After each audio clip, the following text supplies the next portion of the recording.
Chegamos na lição 10 do nosso trimestre e o título é Para quem o fim tem chegado. Que lição preciosa!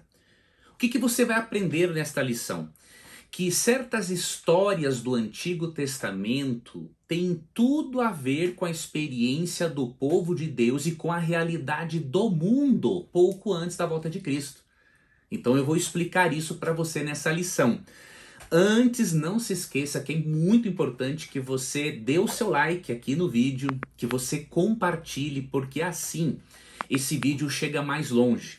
Não esqueça também de que eu estou preparando uma comunidade muito especial, uma comunidade só para o estudo das profecias de Daniel e Apocalipse. Se você quer preparar-se para o tempo do fim, fortalecer a sua vida espiritual, eu vou pedir para você que vá no link que está na descrição do vídeo, separe um minutinho apenas para colocar ali os seus dados, porque daí, quando eu lançar a comunidade, eu vou poder avisar você. Tudo bem?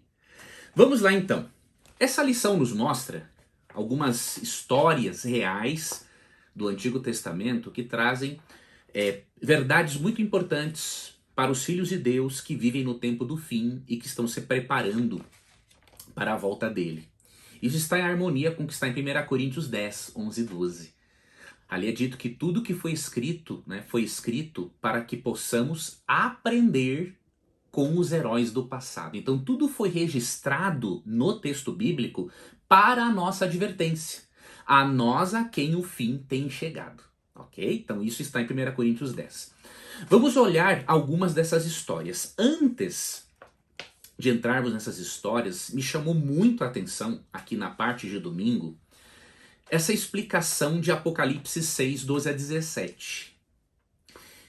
Eu achei muito interessante a análise desse texto, porque a análise desse texto nos mostra, amigos, que nenhuma pessoa estará sem algum conhecimento do Evangelho para tomar a sua decisão no tempo do fim. Isso aqui é muito interessante. Quando você lê Apocalipse 6, 12 a 17, você percebe aqui que nessa descrição, os perdidos têm plena consciência de quem é Jesus e eles têm plena consciência do Evangelho e das 3 mensagens de Apocalipse 14 que eles rejeitaram. Por quê? Olha aqui no capítulo 6, quando fala da volta de Jesus, aqui no verso 14, o céu recolheu-se com um pergaminho quando se enrola, ou seja, o azul do céu sairá para dar lugar a Jesus e a todos os anjos com ele. Será uma cena extraordinária, E diz então todos os montes e ilhas foram movidos do seu lugar. Esse planeta vai entrar em colapso quando entrar em contato com o divino Jesus Cristo e todos os seus anjos. E olha o que diz o verso 15: os reis da terra, os grandes, os comandantes, os ricos, os poderosos, e todo escravo e todo livre, ou seja, pessoas de todas as classes sociais, se esconderam nas cavernas e nos penhascos dos montes, e disseram aos montes e aos rochedos: caí sobre nós, e escondei-nos da face daquele que se assenta no trono e da ira do Cordeiro. Se eles chamam Jesus de Cordeiro, eles reconhecem a existência dele, eles reconhecem que tinham um evangelho e eles reconhecem que eles rejeitaram esse evangelho. E é dito no verso 17, porque chegou o grande dia da ira deles e quem é que pode suster-se? Eles têm noção também do juízo. Então você percebe nessa descrição de Jesus como cordeiro por parte dos ímpios na volta de Jesus, nos mostra que Deus cumpriu com a sua parte em levar oportunidade e conhecimento para as pessoas de todas as classes sociais. Seja rico, seja pobre, ele vai ter uma oportunidade de conhecer alguma coisa sobre Jesus Cristo. Então ninguém estará inocente. Algum conhecimento ele terá tido. Com isso em mente, até eu recomendo que use esse trecho, essa resposta para ensinar outras pessoas a respeito do assunto. Vamos aqui para uma primeira história que mostra o quanto a Bíblia como um todo contém ensinamentos, advertências, sugestões, dicas, conselhos para as pessoas de todas as épocas. Em Mateus 24, 36 a 44, quando Cristo está falando da sua segunda vinda, ele usa-se de uma história. Olha que interessante. Ele, para falar do fim do mundo, ele usa uma história do Antigo Testamento. Olha que princípio importante. Essa ideia de que devemos valorizar mais o Novo Testamento que o Antigo Testamento, ela é uma aberração do ponto de vista bíblico e teológico, né? Jesus usava todas as escrituras do Antigo Testamento, como lemos em Lucas 24, 27 e 44, para poder explicar sobre a verdade de Deus. Então a revelação de Deus só é completa com o Antigo e o Novo Testamento. E aqui em Mateus 24, 36 a 44, quando Cristo fala da sua segunda vinda, ele compara esse momento aos dias de Noé. Ele se utiliza aqui da história do dilúvio. A primeira coisa que você vê aqui é que Jesus acreditava num dilúvio. Jesus não entendia o dilúvio como um evento simplesmente simbólico ou local ou como um mito. Para ele, realmente aconteceu. E aí ele diz assim: mas a respeito daquele dia e hora ninguém sabe, nem os anjos dos céus, nem o Filho, senão o Pai. Pois assim como fora nos dias de Noé, aqui ele está utilizando-se da história de Noé para falar do fim do mundo, também será a vinda do Filho do Homem. Porquanto assim como nos dias anteriores ao dilúvio comiam e bebiam, casavam e davam-se em casamento, até o dia em que Noé entrou na arca, e não o perceberam, senão quando veio o dilúvio e os levou a todos. Assim será também a vinda do Filho do Homem. Ou seja, muitos serão pegos de surpresa. É isso que o texto está ensinando. Quando Jesus utiliza-se da história do dilúvio de Noé, ele está dizendo que assim como o dilúvio pegou a muitos de surpresa, infelizmente a volta de Cristo pegará muitos de surpresa. Não porque não tiveram conhecimento, porque nós já vimos isso em Apocalipse 6, 12 a 17. Mas de surpresa porque não quiseram se preparar e viveram como se Jesus nunca fosse voltar. E olha que paralelo interessante, né, com o texto bíblico. Em 2 Pedro 2,5, Noé é chamado de pregador da justiça. E em 1 Pedro 3,18 a 20, ali é dito, né, que Cristo, por meio do Espírito Santo, utilizando-se Noé, pregou aos antediluvianos. Da mesma forma que que não faltou oportunidade para eles, pois de acordo com Gênesis 6,3 tiveram 120 anos, da mesma forma as pessoas que viverem no tempo do fim, pouco antes da volta de Cristo, terão também oportunidades suficientes para aceitarem a Cristo como Salvador pessoal delas, tá? E para finalizar, quando você lê 2 Pedro 3, 3 e 4, você percebe que além de Jesus, o apóstolo Pedro também acreditava num dilúvio literal, tá bom? Então a história do dilúvio é uma das histórias do Antigo Testamento que nos ajuda a entendermos a situação do mundo no tempo do fim. Aqui na parte de segunda-feira, aqui nós podemos, na verdade, já arrematarmos, porque o que eu mencionei junto aqui continua falando da história de Noé. O que destaco aqui, nesse aspecto de 2 Pedro 3, é que Pedro profetizou, amigos, que pessoas zombariam da volta de Jesus. E para ele mostrar a incoerência dessa zombaria, Pedro também cita a história do dilúvio. E eu vou ler esse texto e vou lhe contar uma história que aconteceu no programa Na Mira da Verdade, quando um ateu me fez uma pergunta sobre isso. 2 Pedro 3, aqui Pedro está advertindo, né, contra o fato de existirão alguns blasfemadores no fim dos tempos.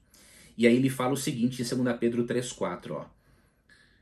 A partir do verso 3. Tendo em conta, antes de tudo, que nos últimos dias virão escarnecedores, com os seus escárnios andando segundo as suas próprias paixões e dizendo, ó, onde está a promessa da sua vinda?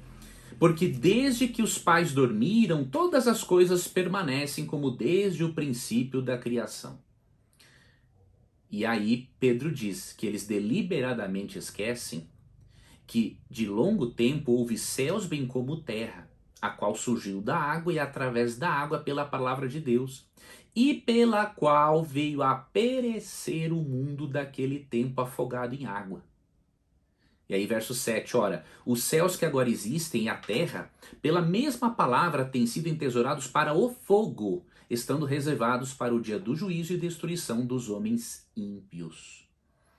Então Pedro diz o seguinte, olha, esses escarnecedores deveriam lembrar de que assim como um dia Deus destruiu o mundo pelo dilúvio, um dia ele vai destruir o mundo sim com fogo, porque ele assim o prometeu. E aí ele argumenta no restante do capítulo, né, que parece demorada a volta de Cristo, mas devemos nos lembrarmos do que está no verso 9.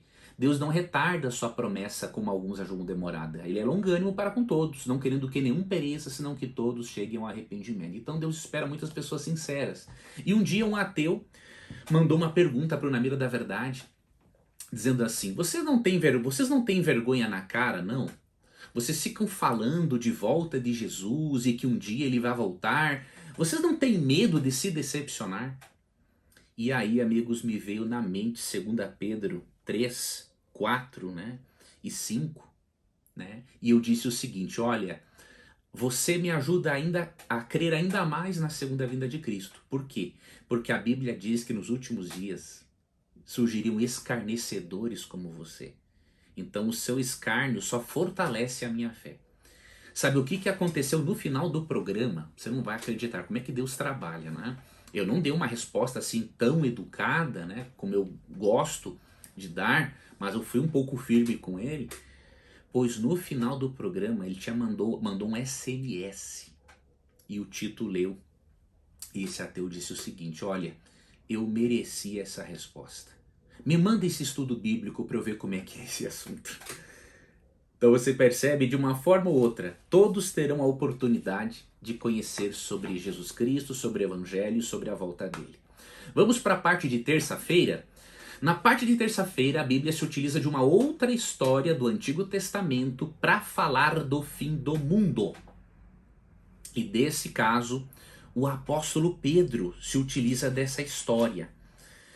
Interessante que aqui em 2 Pedro 2, 4 a 11, Pedro faz menção às cidades de Sodoma e Gomorra. E ele diz que o fogo que Deus enviou para Sodoma e Gomorra representa o fogo do juízo que ele enviará para este mundo no fim dos tempos. Isso aqui é interessante. Antes, por que Deus enviou este fogo a Sodoma e Gomorra? Porque eles rejeitaram os apelos de Deus para o arrependimento. O que os de Sodoma e Gomorra faziam? Primeiro, eles tinham um estilo de vida sexual totalmente pervertido. Tá? Quando você lê Gênesis 18 e 19, você vê que eles abusavam sexualmente até mesmo de visitantes da cidade. Tá? Então a homossexualidade não era, eles não lutavam contra os desejos sexuais como um homossexual sincero faz, como um cristão o faz. Não tem nada a ver uma coisa com a outra. Só que eles o quê? Assumiram uma postura de rebeldia na questão sexual, e esse foi um dos motivos da destruição da cidade. Mas depois de muito tempo, Deus dando oportunidades. Só que não foi apenas isso. Quando você vai para Ezequiel 16, 46 a 50, ali diz que além dos pecados sexuais, os sodomitas, veja, o próprio nome da cidade já indica, né? Sodomita tem a ver com sodomia, porque era a prática muito comum na cidade deles. Só que mais do que isso, quando você vai para Ezequiel 16, você vê que haviam outros pecados que faziam parte de Sodoma, né, e Gomorra. E aqui Ezequiel 16, 46 a 50, é dito o seguinte, eu vou ler aqui para você o versículo, aqui ó, 49, ó, 48 em diante. Tão certo como eu vivo, diz o Senhor Deus, não fez Sodoma tua irmã, ela e suas filhas, como tu fizeste, e também tuas filhas? Eis que esta foi a iniquidade de Sodoma, tua irmã, soberba, fartura de pão e próspera tranquilidade teve ela e suas filhas, mas nunca amparou o pobre ou necessitado. Então aqui são alguns dos pecados deles. Outros, ó. Verso 50. Foram arrogantes e fizeram abominações diante de mim. E de acordo, né, com Levítico 18, 22, Deus considera abominável um homem se deitar com outro homem. Tá? Pelo que eu tendo visto isto, as removi dali. Então, uma série de pecados. E isso é o que acontece no nosso mundo. O nosso mundo existe um ativismo muito forte para a homossexualidade. Não sou contra defender o amor e o respeito para com os homossexuais. E eu nem poderia ser. Eu acho que todo cristão verdadeiro, ele tem que amar e respeitar todas as pessoas. E entender que muitas pessoas não escolheram ter esses desejos homossexuais. Eu não vou entrar neste ponto aqui agora, mas qual é a nossa missão? É mostrarmos que Deus tem um plano melhor para essas pessoas. Um plano melhor para elas. E que com a ajuda de Cristo e com o poder do Evangelho elas podem ser transformadas, como ensina Paulo em 1 Coríntios 6,11. Tá bom? Mas o que esse texto nos mostra? Que o mundo antes da volta de Cristo estaria nessa condição. Um apelo muito forte à sodomia, à homossexualidade, ao lesbianismo. Um apelo muito forte também, como diz aqui, né, Ezequiel, ó, egoísmo, não ajudar aos necessitados.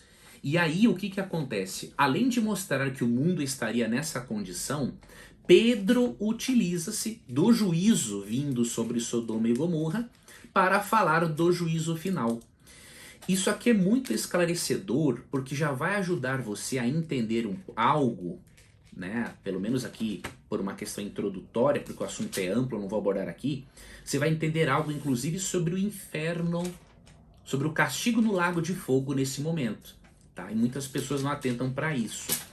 Em primeiro lugar, aqui é dito o seguinte, eu vou ler aqui para você, a partir do versículo 5, aí não poupou o mundo antigo, mas preservou a Noé, pregador da justiça.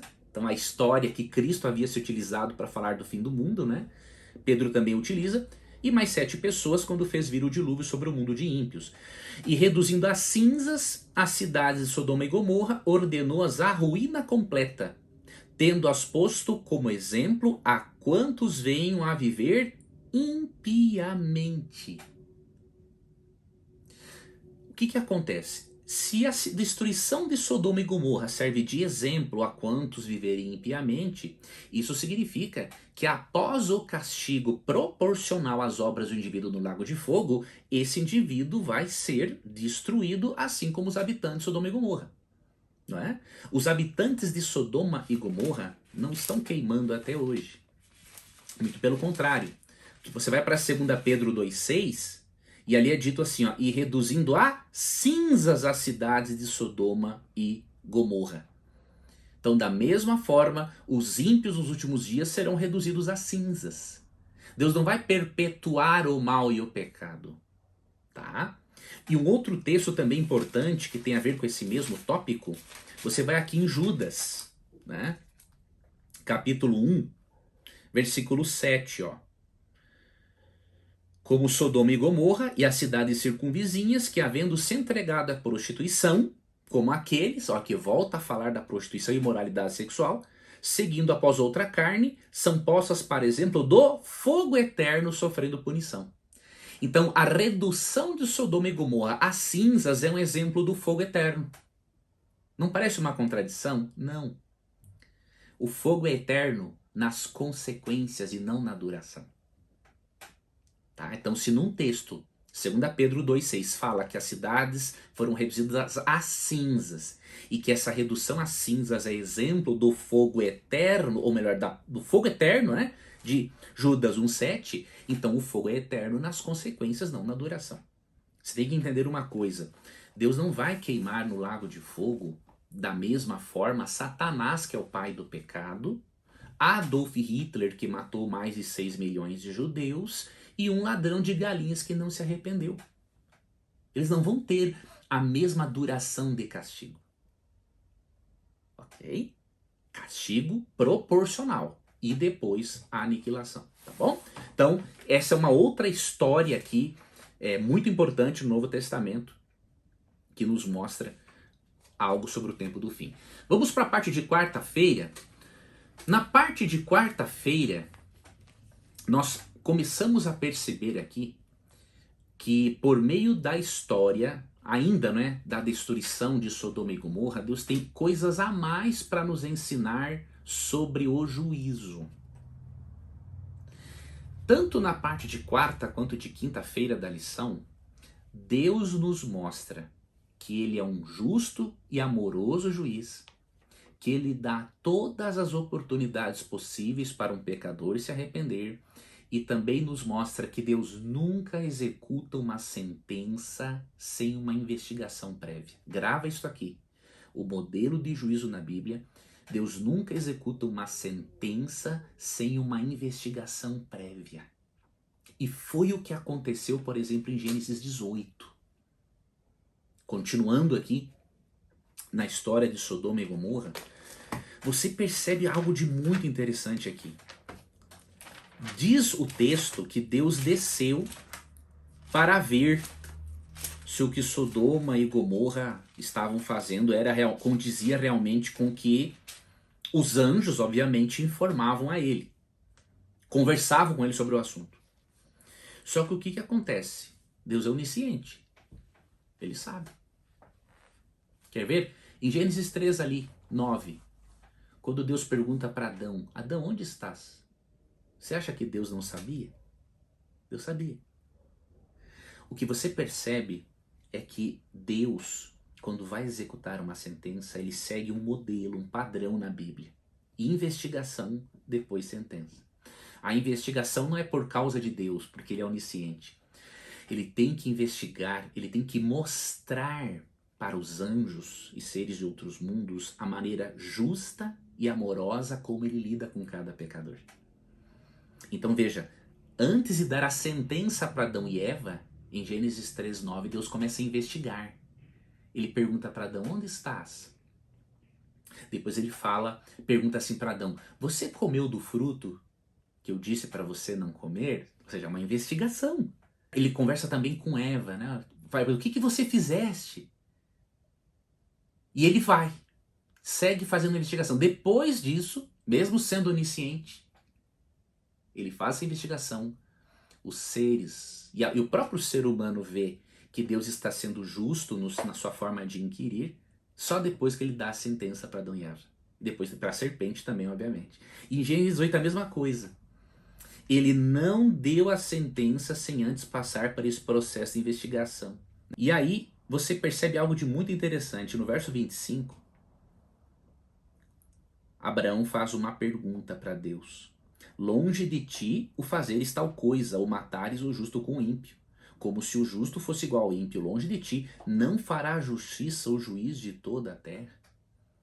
Ele estava preocupado em Deus destruir algum justo na cidade juntamente com os ímpios. E ele faz uma série de perguntas para Deus, né? Se tivesse tantos justos, você pouparia, se destruiria a cidade? Ele, não, eu pouparia por amor a esses justos, e segue o diálogo. Deus se permite investigar por suas criaturas, porque Deus quer que as suas criaturas tenham um pleno conhecimento do que ele faz, de quem ele é, e das motivações dele por trás daquilo que Deus, no seu amor e na sua justiça, faz, tá? Então, aqui Abraão, ele estava examinando não apenas o caso de Sodoma e Gomorra, mas examinando o próprio caráter de Deus. E olha o que vai acontecer. Assim como Deus permitiu a Abraão examinar o seu caráter, assim como Deus permite aos anjos entenderem a forma justa como ele lida com o pecado dos pecadores, Deus vai permitir que nós façamos a mesma coisa. Você sabia disso? Deixa eu detalhar um pouquinho isso e aí nós vamos finalizar. Na parte de quinta, a lição fala do juízo pré-advento. E aí eu vou detalhar um pouco mais falando do juízo milenial, que vai ser o momento em que Deus vai esclarecer coisas para nós. Eu vou linkar essas duas coisas, aí eu finalizo. O juízo final de Deus, amigo internauta, ele é dividido em 3 fases. Fase pré-advento, fase milenial e fase executiva. Eu vou fazer um vídeo mais amplo sobre esse assunto.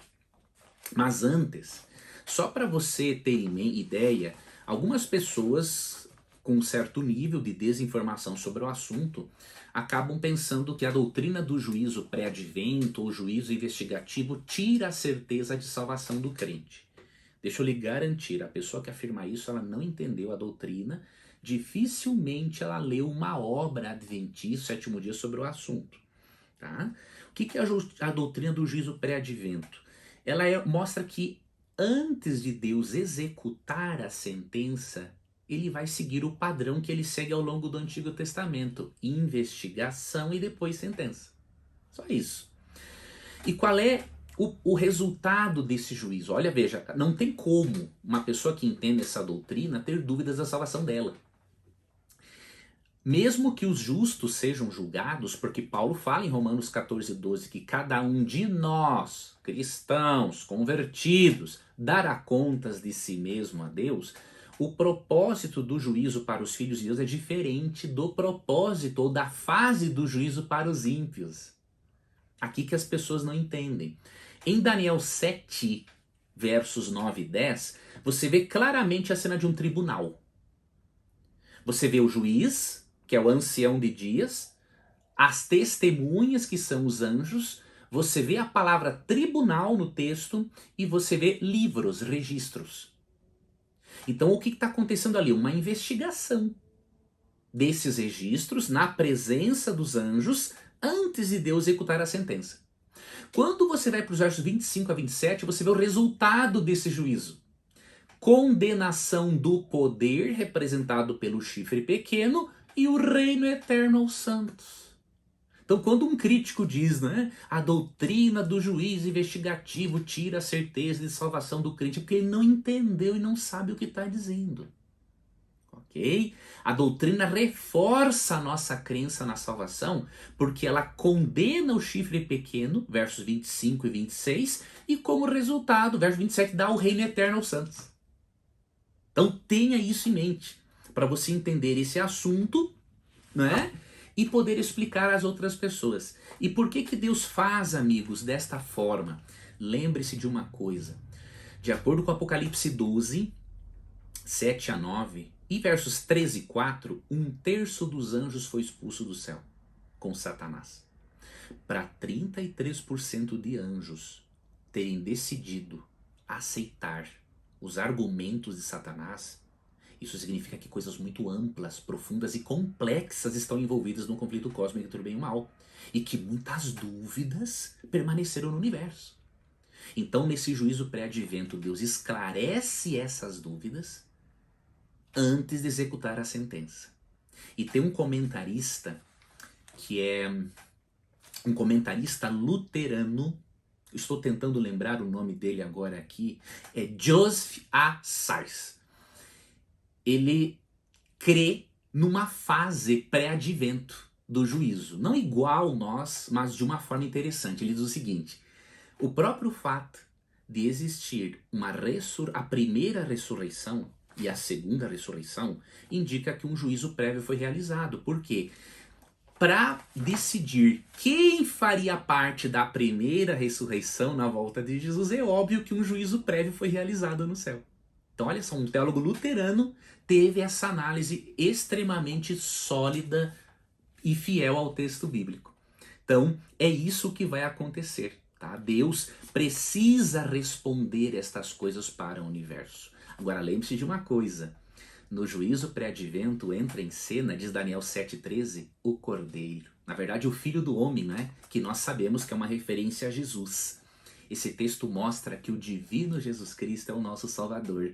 E que a única forma de sermos absolvidos no juízo é por meio de Jesus Cristo, o nosso Deus e o nosso Salvador. Tá bom? Então esta fase do juízo final, chamada pré-advento, ali em Daniel 7, simplesmente mostra um padrão de Deus de investigar antes de executar a sentença. E daí, para finalizar, vou falar da parte milenial do juízo. Esta parte milenial, essa fase milenial é mencionada em Apocalipse 20.